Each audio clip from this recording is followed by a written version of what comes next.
اللہ کے رسول صلی اللہ علیہ وسلم نے فرمایا 3 آدمیوں کی اللہ تعالیٰ دعا قبول کرتا، ان میں سے ایک مظلوم کی بد دعا اللہ تعالیٰ فوراً قبول کر لیتا ہے، اس میں تاخیر نہیں ہوتی۔ مظلوم کی دعا میں اور اللہ تعالیٰ کے درمیان کوئی پردہ نہیں رہتا، پھر اللہ تعالیٰ ڈائریکٹ اس دعا کو فوراً قبول کر لیتا ہے۔ مظلوم کون؟ جس کے اوپر ظلم کیا گیا۔ اب وہ ظلم چاہے گھر والوں کا ہوا ہو، میاں بیوی کا ایک دوسرے کے اوپر ہوا ہو، ساس بہو کا ایک دوسرے کے اوپر ہوا ہو، سگے بھائیوں کا بہنوں کا ہوا ہو، یا پڑوسیوں کا ہوا ہو، یا پھر کوئی طاقتور آدمی کا، کسی کا بھی اگر کوئی بھی کسی غریب کے اوپر، کمزور کے اوپر کوئی بھی کسی بھی طرح کا اگر ظلم کرتا ہے، چاہے وہ مارا یا کسی کا زمین قبضہ کر لیا، کسی کے پیسے لوٹ لیا، کسی کا ناحق قتل کر دیا، کسی کا حق تھا وہ نہیں دیا، چھین لیا، چوری کر لیا، کچھ بھی کرا، ظلم اگر کوئی کسی کے اوپر کرتا ہے تو وہ کمزور آدمی جو تم سے بدلہ تو نہیں لے سکتا، لیکن اگر وہ اللہ کے سامنے ہاتھ اٹھا کے تمہارے خلاف اگر بد دعا کرا، اللہ تعالیٰ اس کی بد دعا کو فوراً قبول کر لیتا ہے۔ یاد رکھ، کوئی طاقتور یہ سوچیں کہ اس دنیا میں ارے میرا تو کوئی مقابلہ نہیں کر سکتا، میں جس کے ساتھ چاہوں جیسے چاہے ظلم کروں، تم کر سکتے ہو،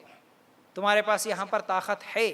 لیکن وہ مظلوم اگر بد دعا کر دیا اور اللہ تعالیٰ اس کی بد دعا کو قبول کر لیا تو پھر تم کو دنیا میں ہی اس کی سزا ملے گی۔ اگر دنیا میں اگر بچ بھی گئے، آخرت میں تو نہیں بچ سکتے، اس چیز کو یاد رکھو۔ ہو سکتا ہے آپ اس کی بد دعا لگنے کے بعد چاہے تم 5 سال 10 سال 20 سال کبھی بھی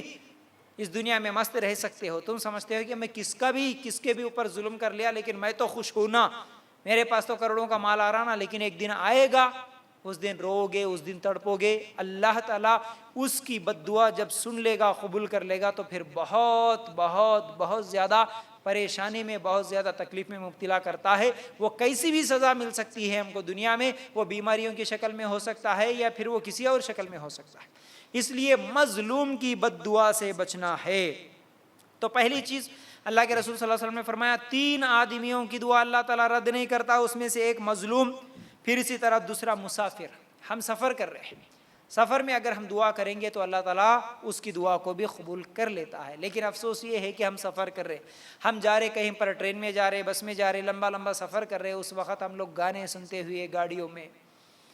موج مستی کرتے ہوئے، ہنسی مذاق کر لیتے ہوئے، بے پردگی کے ساتھ، شریعت کے خلاف اعمال کرتے ہوئے، نمازوں کو چھوڑتے ہوئے ہم چلے جاتے ہیں۔ لیکن اگر سفر میں بھی ہے، ہم نمازوں کی پابندی بھی کرتے ہیں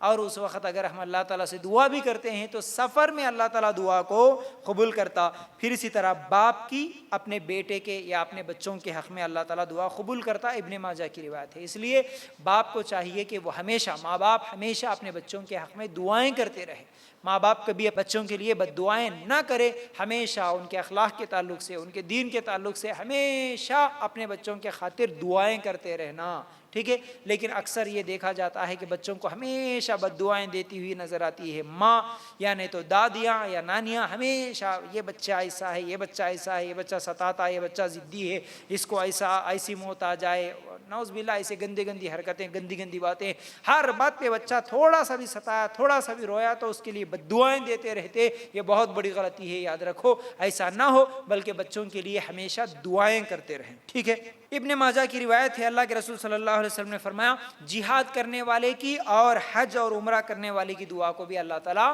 قبول کرتا ہے۔ تو جو بھی حج کرتے ہیں یا عمرہ کے لیے جاتے ہیں، زیادہ سے زیادہ دعائیں کریں، اللہ تعالیٰ ان کی دعا کو بھی قبول کر لیتا ہے۔ پھر اسی طرح بیہقی کی روایت ہے، روزے دار کی دعا بھی اللہ تعالیٰ قبول کرتا ہے، یہ رمضان کا مہینہ ہے الحمدللہ، لیکن کب قبول کرتا؟ روزے دار کی افطار کی وقت کی دعا اللہ تعالیٰ رد نہیں کرتا۔ تو افطاری سے پہلے وقت ملا، رمضان کا مہینہ بابرکت مہینہ الحمدللہ بھی گزر رہا ہے، تو افطاری سے پہلے دعائیں کریں۔ لیکن عام طور پر اکثر مسلمانوں کو دیکھا جاتا ہے افطاری سے پہلے صرف کھانے کی تیاریاں کرنا، پکانے کی تیاریاں کرنا، پھر اسی طرح مرد ہے تو بازار میں جانا، برابر اذان کا وقت بھی ہوتا ہے، انہیں جا کے یہ دکان پہ حریص لیا، وہ دکان پہ جا کے مرچیاں پکوڑیاں لیا، یہ دکان پہ جا کے فروٹ لیا، اس میں بزی رہتا۔ ادھر مرد بازار میں ہے، ادھر عورت پکانے میں ہے، ادھر انہوں کچن میں ہے، اور اگر کوئی پہلے پہنچ بھی گیا تو انہیں خالی وہاں پر بیٹھ کے سجانے میں، انہوں کیا لائے انہوں کیا لائے، دیکھنے میں، کھانے میں پہلے سے سوچ کے رکھ لیتا۔ لیکن غلط ہے یہ طریقہ، نہیں، افطاری کی اگر تیاری کرنا ہے کم از کم ایک 10-15 منٹ پوری تیاری کر لو، اس کے بعد بیٹھ کے اللہ تعالیٰ سے دعا کرو۔ افطاری سے پہلے اگر ہم لوگ دعائیں کریں گے اللہ تعالیٰ اس دعا کو بھی قبول کر لیتا ہے۔ پھر اسی طرح مریض کی، بیمار کی دعا اللہ تعالیٰ قبول کرتا ہے۔ بیہقی کی یہ روایت ہے، یعنی اگر کوئی بیمار ہو گیا، ہاسپٹل میں شریک ہو گیا، پھر اس وقت اگر بیڈ پہ ہیں، اگر اس کا آپریشن ہوا یا ایکسیڈنٹ ہوا یا بخار آئی، کچھ بھی ہوا، اگر وہ مریض ہے، وہ بیماری میں مبتلا ہے، تو وہ شکوے شکایتیں نہ کرے، بلکہ رونا دھونا چھوڑ کر جب وہ بیمار ہوتا ہے اللہ تعالیٰ سے دعا کرے۔ ٹھیک ہے بیڈ پہ ہے، ٹھیک ہے ہاسپٹل میں شریک ہے، اسی حالت میں بیٹھ سکتے تو بیٹھ کے نماز پڑھو، ٹھہر سکتے تو ٹھہر کے نماز پڑھو، جیسے ہیں ہوش میں ہے، جتنی طاقت ہے اتنی طاقت سے لیٹ کے پڑھ سکتے تو کم از کم لیٹ کے اسی بستر پہ اگر ہم اشارے سے بھی نماز پڑھ لیے اور پھر اسی طرح لیٹے لیٹے یا بیٹھے بیٹھے اشارے سے ہی آپ دعائیں کرتے رہیں، کتنا بہتر ہوتا۔ لیکن یہ بھی چیز ہماری زندگیوں میں نظر نہیں آتی۔ جتنے بیمار ہوتے ان کے پاس تو ہمیشہ رشتہ دار آئے گئے، ان کو چائے پلائے، ان کو کھانا کھلائے، انہوں فروٹ لائے، انہوں ڈبل روٹی لائے، انہوں بچی آئے، ان کے بچوں کو دیکھے، ان کے بچوں کو دیکھے، ہمیشہ وہ کیا بھئی وہ ہاسپٹل میں بھی شریک ہو کے انہیں ایک شادی میں گئے جیسا رہتا۔ یہ طریقہ ہے کیا؟ نہیں۔ رشتہ داروں کو دیکھنے ملنے کا ٹھیک ہے بھئی، مریض بیمار پرسی کے لیے آئے، آ کے انہوں دعائیں دے کے گئے اور انہوں بھی دعا کرے، الحمدللہ اچھی بات ہے۔